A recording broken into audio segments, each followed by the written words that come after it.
にちは、シエルちゃんです。アシスタントのグミジーです。今回は、芳醇赤ワインパン、パンオフリールージュを作っていくよ。あ、このフルーツ漬けは、シュトーレン作った時のやつですね。そうそう、ちょっと多めに作っておいて、他のものにもしてみようと思ってたの。それをパンにしちゃおうというわけですね。とっても美味しくできたから、必見です。材料は概要欄をチェックじゃ。ぜひ最後まで見ていってね。使う小麦粉は、強力粉。ミネラルたっぷりで小麦の旨味がしっかりするよ。そこにお砂糖、お塩。砂糖とは反対側に測ろう。イーストちゃんをお砂糖の位置に測るよ。塩と触れるように測ると、滅菌されちゃって発酵不良になるから気をつけよう。一旦混ぜ混ぜ。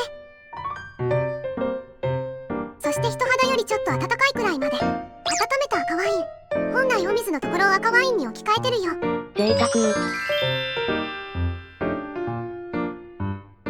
ざっくり混ざったらカードとか手で混ぜよう。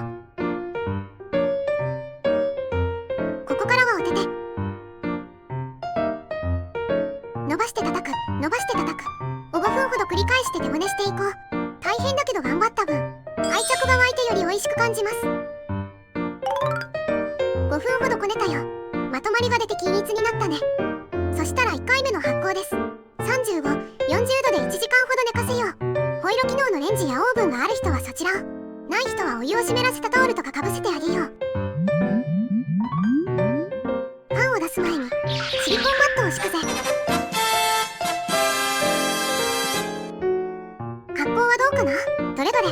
そんな爆発的に大きくはならないね。比べるとこんな感じ。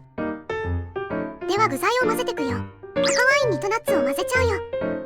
混ぜるならボウル内の方が良いと気づいたシエルちゃん。まだ、助かる。ナッツたちも投入。まぜ混ぜ。混ざったら、打ち粉、かっこ強力粉、押して。ベタつく生地だから多めにしよう。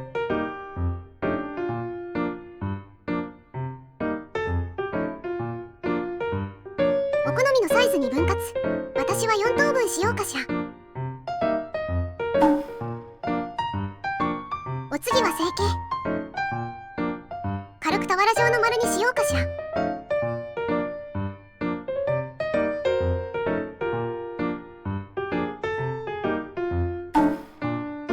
できたら2回目の発酵。乾燥しないようにして30分ほど寝かせる。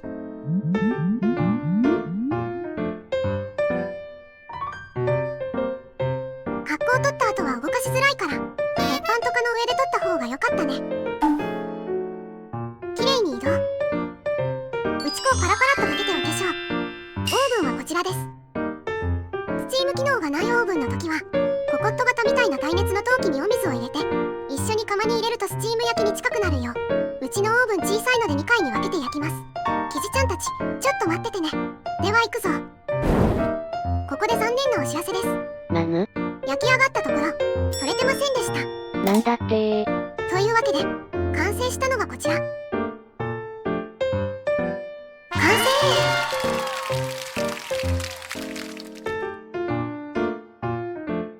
それではいただきます。おいしい。おほほほほほほ。笑いが出るくらいおいしい。オーブンから出た時からワインの芳醇な香りが部屋いっぱいに広がってね。口に入れた瞬間、もちねちって食感とともにワインとナッツ、フルーツ漬けの旨味がジュワーと伝わってきて幸せです。もうパンの域を超えて一つの贅沢品じゃな。もちっとしたハードとソフトの中間な食感ですが、お好みで薄くスライスしてカリカリにもう一度焼いてチーズと一緒に晩酌なんてのもいいんじゃないですかね。何その楽しみ方。採用。今回のフルーツ漬けで作ったワインパン、パンオフリールージュ、いかがだったかしら。ワインやナッツをたっぷり入れてるからパンの中ではお値段もそれなりにするけれど至高の一品に仕上がったので、ぜひみんなも作ってみてね。窯から出してからお部屋が良い香りでいっぱいじゃ。ごちそうさまでした。最後までご視聴ありがとうございました。動画の感想、作ってみた感想もいただけると嬉しいです。チャンネル登録、グッドボタンなどもよろしくお願いします。週1、19時くらいに上げてます。他のお菓子の動画も見てみてね。コメントも気軽にお待ちしてます。